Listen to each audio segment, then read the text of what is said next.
जननीं शारदां देवीं रामकृष्णं जगद्गुरुं पादपद्मे तयोश्रित्वा प्रणमामि मुहुर्मुहु। जगज्जननी श्री श्री माয়ের কাছে আমরা প্রার্থনা করব, আপনারা সকলে প্রার্থনা করবেন আমাদের এই নতুন ছোট ছোট কচিকাচাদের কল্যাণের জন্য। আমাদের আজকের এই দ্বীপ্রাহরিক যে সাংস্কৃতিক সন্ধ্যা, সাংস্কৃতিক দুপুর আর কি, সেটি মূলত নবাগত ছাত্র ভাইদের জন্য এবং বলা যেতে পারে আমাদের এই অনুষ্ঠানটি হচ্ছে প্রতিভা অন্বেষণের অনুষ্ঠান। আমাদের ছাত্র ভাইরা, আপনারা যাদেরকে ছোট ছোট ছাত্র ভাইদের লালন করেছেন, যত্ন করেছেন, করে আমাদের বিদ্যালয় পর্যন্ত পৌঁছে দিয়েছেন এবং আগামী 6 বছর কিংবা 8 বছর তাদের সাথে আমাদের একসাথে পথ চলা হবে। এই পথ চলায় আমাদের প্রতিদিনের যে জীবন চর্চা, তাতে অনেক ধরনের প্রতিভা বিকশিত হয়। আপনারা লক্ষ্য করে দেখবেন ইতিমধ্যেই প্রায় 1 মাস অতিক্রান্ত হয়েছে। আপনারা রবিবার করে ছাত্রদের সঙ্গে সাক্ষাতের সুযোগ পেয়েছেন, আবার একই সঙ্গে বেশ কিছু ছোট ছোট ছুটি, অবসর মিলেছিল আপনাদের ছোট ছোট সন্তানদের বাড়ি নিয়ে যাওয়ার।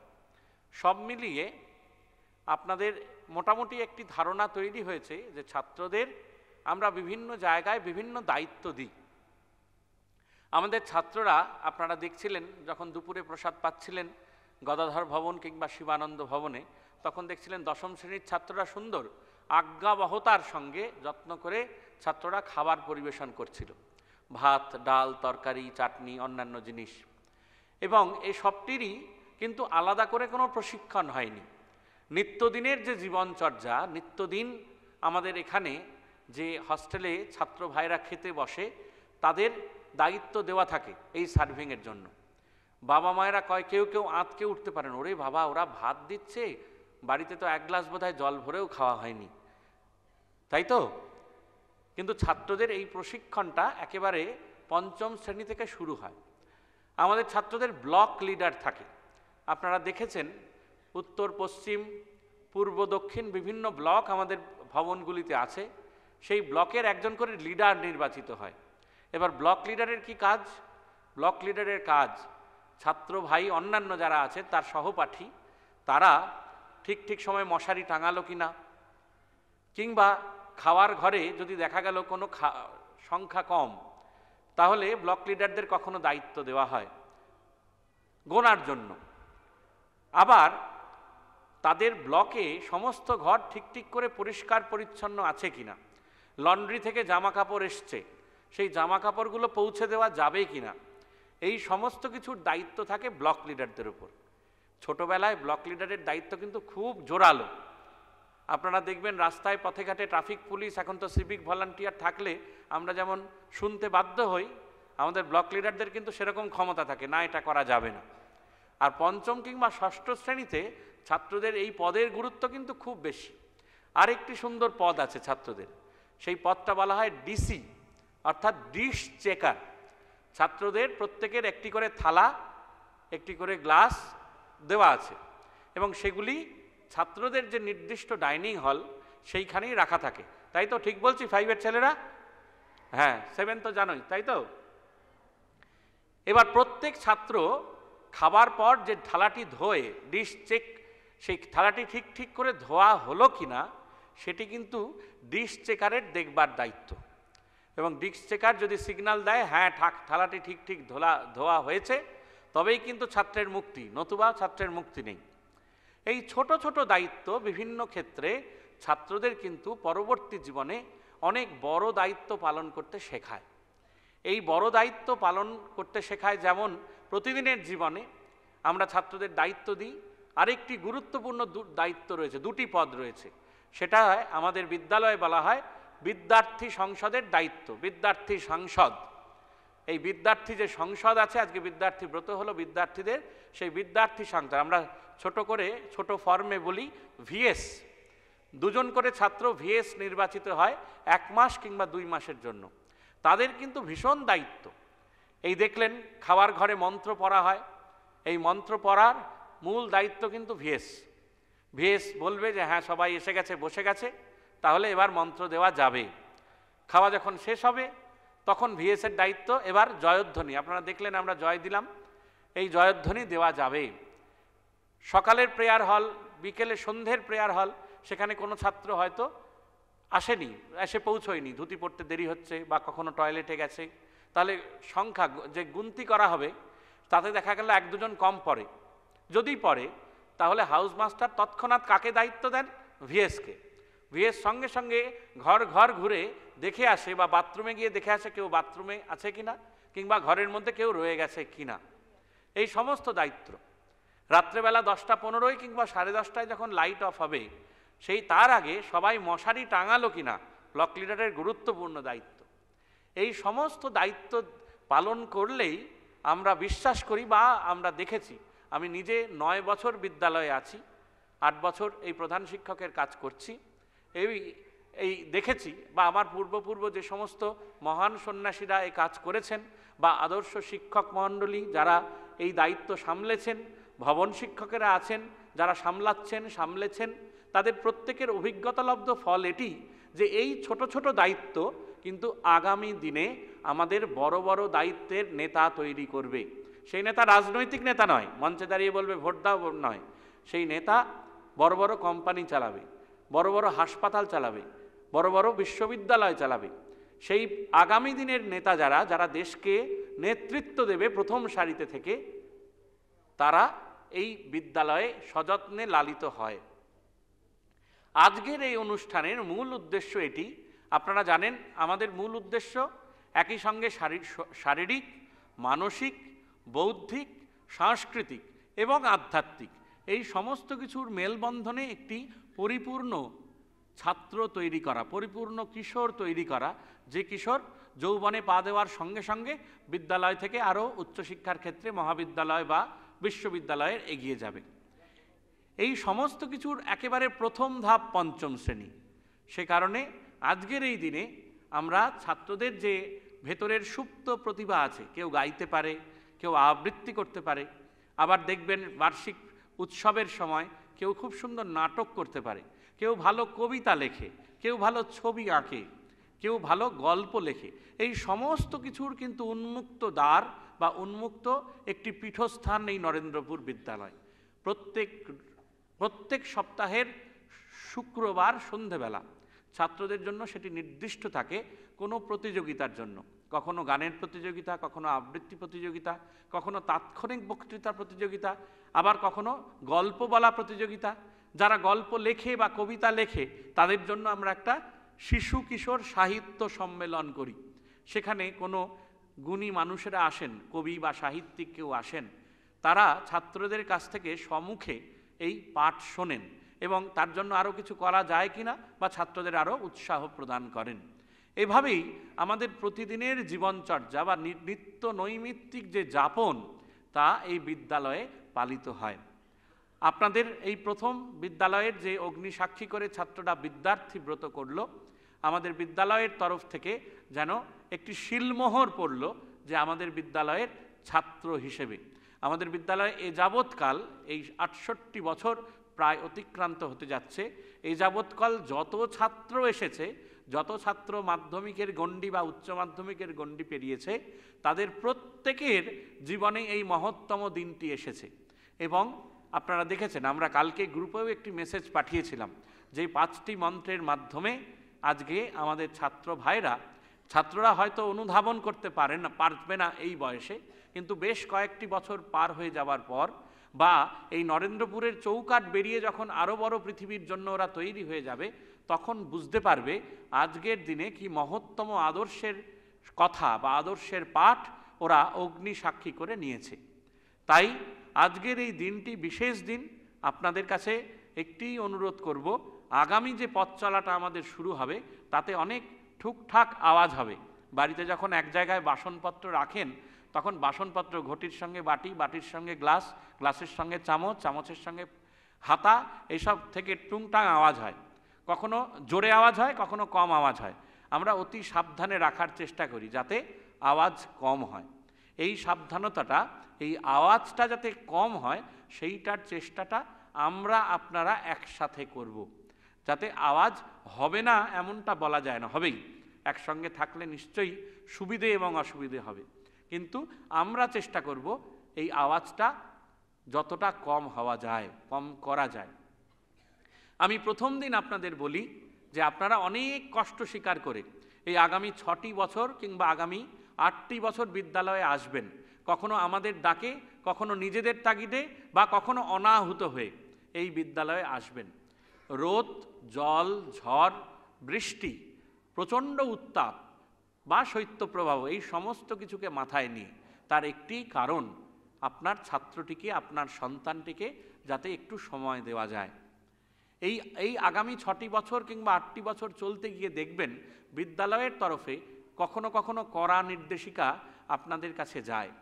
তার কারণ আপনারা বুঝতেই পারেন যে কখনো কোনো সমস্যা উদ্ভূত হলে আমরা যারা প্রশাসনে আছি, আমাদের তরফ থেকে আমাদের এই নির্দেশাবলী বা এই অনুরোধের বার্তা আপনাদের কাছে পৌঁছে দিতে হয়। কিন্তু আপনাদেরও কখনো কখনো সেই সহনশীলতার জায়গাটা কখনো কখনো অতিক্রম করে যায়। আমরা আপনাদেরকে অনুরোধ করব, এই বিদ্যালয়ের এই সিস্টেমের সঙ্গে, বিদ্যালয়ের এই ধারা কিংবা ঐতিহ্যর সঙ্গে আপনাদের কিন্তু সহনশীল হয়ে উঠতে হবে। আপনারা জানবেন, আমরা যারা প্রশাসনে আছি, যে সমস্ত সন্ন্যাসীরা বিদ্যালয়ের সেবায় নিরত আছি, তাদের জীবনের ব্রত কিন্তু এই সেবা কার্যটিকে এগিয়ে নিয়ে যাওয়া। সে কারণে আমাদের প্রত্যেক সন্ন্যাসীর কিংবা ব্রহ্মচারীর যে একেবারে ভোগ সর্বস্ব জীবন হতে পারত, আর্থিক জীবন হতে পারত, সেই জীবনের হাতছানি পরিত্যাগ করেই শ্রী শ্রী ঠাকুরের কৃপায় আমরা এই সংঘে সেবা কার্যে নিরত হতে পেরেছি, বা হয়তো ভবিষ্যৎ দিনগুলিতেও এই আশীর্বাদ সঙ্গে নিয়ে, আপনাদের শুভেচ্ছা সঙ্গে নিয়ে আমরা এগিয়ে যেতে পারব। অতএব আপনারা কষ্ট পান বা আপনারা কষ্ট পাবেন এমন কোনো নির্দেশাবলী বা অনুরোধনামা আপনাদের কাছে পৌঁছবে না, কিন্তু কখনো কখনো পৌঁছতে হয়, তার কারণ সেটি বাধ্য হয়ে। তাই একেবারে প্রথম দিন এটা বলি, তাই আমাদের সঙ্গে যেমন গার্জেন মিট হবে রবিবার, আপনারা জানেন প্রথম, দ্বিতীয় এবং চতুর্থ রবিবার জুনিয়র সেকশনে গার্জেন মিট হয়। কখনো কখনো 3 দিন কিংবা 4 দিন আগে আপনারা জানতে পারেন গার্জেন মিট হবে না। কখনো কখনো প্রয়োজনে আমাদের এগুলি করতে হয়। মনটা হু হু করে উঠবে, কষ্ট হবে, এটা হবে, কিন্তু মানিয়ে নিতে হবে। আপনারা জানেন গার্জেন মিট হবে না, এই কারণটি নিশ্চয়ই প্রশাসনের তরফ থেকে কোনো না কোনো কারণ রয়েছে যে কারণে গার্জেন মিট করা যাচ্ছে না। তবে এটি খুব যে হবে তা নয়, কিন্তু কখনো কখনো হতে পারে। কখনো কোনো ছুটি অগ্রিম হতে পারে, কখনো কখনো ছুটি বর্ধিত হতে পারে। সেই দিনগুলোতে আমরা মোটামুটিভাবে চেষ্টা করি, আপনারা দেখেছেন বছরের শুরুতেই আমরা একটা ক্যালেন্ডার আপনাদের তৈরি করে দিয়েছি। মোটামুটিভাবে আমরা চেষ্টা করি সেই ক্যালেন্ডার ধরেই এগোনো, কিন্তু কখনো কোনো অসুবিধে হলে আপনারা দেখবেন বিদ্যার্থী ব্রতর যে ডেটটি, সেটি প্রথমে ছিল শনিবার, আপনারা দেখেছেন তো, শনিবার ছিল, আমাদের সেটা বদল করে রবিবার আনতে হয়েছে। তার কারণ আপনারা জানেন সেই সময় মাধ্যমিকের ডেট সম্পর্কে আমাদেরও খুব অবহিত হওয়া ছিল না, যদিও মাধ্যমিকের ডেট প্রকাশিত হয়েছে 1 বছর আগেই, আমরা সেভাবে সজাগ ছিলাম না। ফলে মাধ্যমিকের ছাত্ররা যারা ভবনে এসে আছে, হস্টেলে এসে আছে, আগামীকাল থেকে পরীক্ষা দেবে, তাদের এই দূর দূর থেকে ফিরে এসে একটা দিন তাদের একটু রেস্ট দেওয়া দরকার, বিশ্রামের প্রয়োজন। সে কারণেই আমরা এই দিনটির অদল বদল করেছি। পরীক্ষায় মাধ্যমিক কিংবা উচ্চ মাধ্যমিক দিতে যাওয়ার আগে এই যেমন বিদ্যার্থী ব্রত হলো, শ্রী শ্রী ঠাকুর মা স্বামীজিকে আমরা সাক্ষী রেখে একটি বিশেষ পূজার আয়োজন করি ছাত্রদের মঙ্গলার্থে বা কল্যাণার্থে, এবং প্রতিটি ছাত্র ঠিক একইভাবে যেমন আজকে বিল্লপত্র আহুতি দিয়ে মাধ্যমিক পরীক্ষায় গেল, এই বিল্লপত্র আহুতি দিয়ে শপথ বাক্য নিল, ঠিক তেমনই প্রতিটি ছাত্র গতকালই এই আগামীকাল থেকে শুরু হওয়া মাধ্যমিকের জন্য বিল্লপত্রের আহুতি দিয়ে ঠাকুর মা স্বামীজির কাছে আশীর্বাদ প্রার্থনা করেছে। ঠিক এমন দিন আপনাদের সন্তানদেরও আসবে আগামী 6টি বছর পর। তাই এই যে বিদ্যালয়ের পথ চলা, এই যে সুবিধে অসুবিধে, ঠুংঠাং আওয়াজ, সমস্ত কিছু মেনে নিয়ে আপনাদের কাছে আমাদের একটি বিনম্র আবেদন থাকবে, আমাদের আপনাদের পথ চলাটা যাতে এক সুরে হয়। খুব বলতে বাধ্য হই, আজকের দিনেও নবম শ্রেণীর এক অভিভাবক আমাদের ছাত্রকে শিখিয়ে দেয় যেমনভাবে মহারাজকে বলা যায় তেমনভাবে বলবি। কিভাবে বলবি? যাতে মহারাজ না রেগে যায়, কিন্তু বলবি আমার পেটে ব্যথা করছে। বাবা শিখিয়ে দিচ্ছেন, অত্যন্ত দুর্ভাগ্যজনক, আমি ছাত্র ভাইদের সামনেই বলছি, বাবা শিখিয়ে দিচ্ছেন। ঘটনাচক্রে সেই ফোনের রেকর্ডটি আমাদের কাছে এসে পৌঁছেছে। ছাত্র যেই ফোন থেকে ফোন করছিল বাবাকে, সেই ফোনে অলরেডি ওই রেকর্ডটা, ফোনের কথাটা রেকর্ড হয়েছে, তারপর সেটি আমাদের কাছে এসে পৌঁছেছে। তিনি অত্যন্ত সম্মানীয় একটি পদে কাজ করেন, আমাদের সাথে 4 বছর অতিক্রান্ত হয়ে 5ম বর্ষে উনি কাজ করছেন এবং অত্যন্ত সম্মানীয় গার্জেন, আমাদের সঙ্গে ব্যক্তিগতভাবে যোগাযোগও রয়েছে। কিন্তু বাবা শিখিয়ে যেভাবে বলেছিলি, দেখবি যাতে না মহারাজরা রেগে যায়, কিন্তু বলবি পেট ব্যথা করছে। এই এমন দিনটা যাতে আপনাদের না আসে। পূজনীয় সম্পাদক মহারাজ বলছিলেন, এই ছোট ছোট পাওয়া যখন আপনাদের ছোট ছোট স্বার্থসিদ্ধির জন্য যখন আমরা মিথ্যের আশ্রয় নেব, সেটি কিন্তু আপনার এই সামনে বসে থাকা সন্তানরা অবলীলায় নেবে। যখন আইআইটিতে বা মেডিকেল কলেজে থাকবে, যখন আপনি ফোনের পর ফোন করবেন, রিং বাজবে, কিন্তু ছাত্র ফোন ধরবে না, তখন দেখবেন মনের কষ্টটা কতখানি বাড়ে। আর আরও কষ্ট বাড়বে যখন ফোনটি ধরবার পর যখন হু হু করে মিথ্যে কথাগুলো বলবে। ফলে এই জায়গাটা আমাদের আপনাদের তৈরি করতে হবে, যে শপথ আজকে ওরা নিয়েছে, সত্যমেব জয়তে, এই সত্যের জয় হবে, এই সত্যে আমরা প্রতিষ্ঠিত। জগৎ উচ্ছন্নে যাক, জগৎ সত্য থেকে বিরত থাকুক, আপনি জানবেন যে আমরা যদি পরজন্মে পূর্বজন্মে বিশ্বাস করে থাকি, তাহলে এই কালচক্রে যে মানুষগুলো সত্য পথে থেকেছে, যে মানুষগুলো সত্যকে আঁকড়ে ধরেছে, সে মানুষ নিশ্চয়ই কখনো না কখনো জয় লাভ করবেই। এই বিশ্বাস আপনাদের রাখতে হবেই। ঠাকুর বলে গেলেন, ভগবান শ্রীরামকৃষ্ণদেব বলে গেলেন, বাবা মায়েদের জন্য বলছি, তপস্যা বলতে আমরা বুঝি খরম পড়া, কাঠের বিছানায় ঘুমোনো। আপনারা দেখবেন এই কুম্ভমেলা হয়ে গেল, কেউ অনেক বছর 31 বছর হাত তুলে আছে, কেউ 31 বছর দুধ খেয়ে আছে, এসব নানান রকম আছে। ঠাকুর বলে গেলেন এগুলি তপস্যা নয়। তপস্যা কি? আমার আপনার সকলের জন্য, সন্ন্যাসী গৃহস্থ সকলের জন্য বলতে পারেন। বলছেন সত্যই কলির তপস্যা। ভগবান সত্যদ্রষ্টা পুরুষ বুঝেছিলেন যে মিথ্যার একবারে স্তূপ তৈরি হবে, একবারে তৈরি হবে। যাদেরকে আমরা দেশনায়ক বলি, দেশনেতা, দেশনেত্রী, একবারে মিথ্যা স্তূপে তারা বসে আছেন। ঠাকুর বললেন কোনোটাই তপস্যা নয়, বললেন সত্যই কলির তপস্যা। একটি তপস্যা, স্বামীজি কর্মযোগে জ্ঞানযোগে বলছেন যে একটি মাত্র পন্থা অবলম্বন করো, সেটি চিন্তা করো, সেটিকে বাস্তবায়িত করার জন্য তোমরা উঠে পড়ে লাগো। এই যদি একটিই পথ হয়, এই প্রথম দিনের বিদ্যার্থী ব্রত ঠিক অব্যবহিত পরে আপনারা সকলে মনে মনে মানসিকভাবে শপথ নিন, সত্যকে ধরে থাকব। আপনারাও দেখুন, ছোট ছেলেবেলায় যখন ছেলেরা একেবারে ছোট্ট, 3 বছর 5 বছরের, আপনারাও শিখিয়েছেন সর্বদা সত্য কথা বলবে। শিখিয়েছেন তো? বাবা মায়েদের বলছি, শিখিয়েছেন তো? হ্যাঁ। অতএব সেটাই যাতে ওরাও যখন বাবা মা হবে, ওরাও যাতে একইভাবে একবারে কনফিডেন্সের সঙ্গে দৃঢ় প্রত্যয় নিয়ে বলতে পারে, আমার মা বাবা শিখিয়েছেন, ও তার সন্তানকে শেখাবে সর্বদা সত্য কথা বলবে।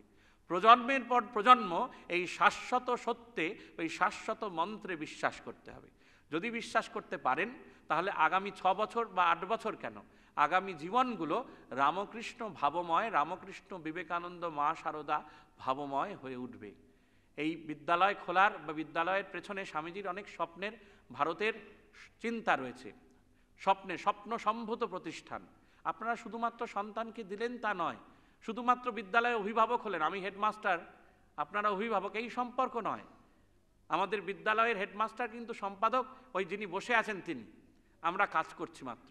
এটি আমার মুখের কথা নয়, আমি ব্যক্তিগতভাবে বিশ্বাস করি ভগবান শ্রীরামকৃষ্ণদেবের বিশেষ কৃপা আমাদের নরেন্দ্রপুর এই বিদ্যালয়ের ওপর আছে, বিশেষ কৃপা। আপনারা পর্যালোচনা করবেন 68 বছরের ইতিহাসে আমাদের কিন্তু সেভাবে কোনো টারময়েল নেই, দুঃসহ যাপন নেই। 70-এর দশকে যখন নকশাল আন্দোলন চলেছে, মাত্র 3 দিন কিংবা 4 দিনের জন্য একটি দোলাচল অবস্থা তৈরি হয়েছিল, বাকি সময়গুলো কিন্তু সেরকম দোলাচল তৈরি হয়নি। আপনারা ভেবে দেখুন 58 সালের একটি বিদ্যালয় মাত্র 5 বছর কিংবা 10 বছরের মধ্যে সমগ্র ভারতবর্ষের মানচিত্রে অনন্য জায়গায় পৌঁছে গেল পূজনীয় স্বামী লোকেশ্বরানন্দ মহারাজের হাত ধরে।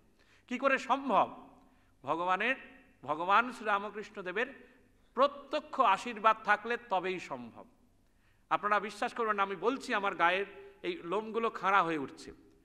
আমি বিশ্বাস করি, আমি আমার এই ছোট্ট জীবনে, এই কয়েক বছরের কর্মজীবনে বিদ্যালয়ের, আমি নিজে প্রচুর ঘটনার সম্মুখীন হয়েছি, দেখেছি যেখানে মানবিক শক্তি নয়, ঈশ্বরীয় শক্তি ছাড়া এই বিপদ থেকে আমরা রক্ষা পাই না। ঠাকুর আগলে ধরে এই বিপদ রক্ষা করেন। আপনারা সেটা বিশ্বাস করুন, মনে মনে প্রার্থনা করুন। আমার বিশ্বাস, আমাদের সন্ন্যাসী কুলের বিশ্বাস, নিশ্চয়ই এই আগামীর ভবিষ্যৎ যেটা বিদ্যালয়ের হাত ধরে তৈরি হবে, সেটি আরও বড়, আরও গৌরবের হবে, আরও সমৃদ্ধ হবে। আপনারা আরও সকলে ঋদ্ধ হব। মা, ঠাকুর এবং স্বামীজির চরণে এই প্রার্থনা করে আপনাদের সকলকে স্বাগত জানিয়ে শেষ করছি। সবাইকে ধন্যবাদ ও নমস্কার।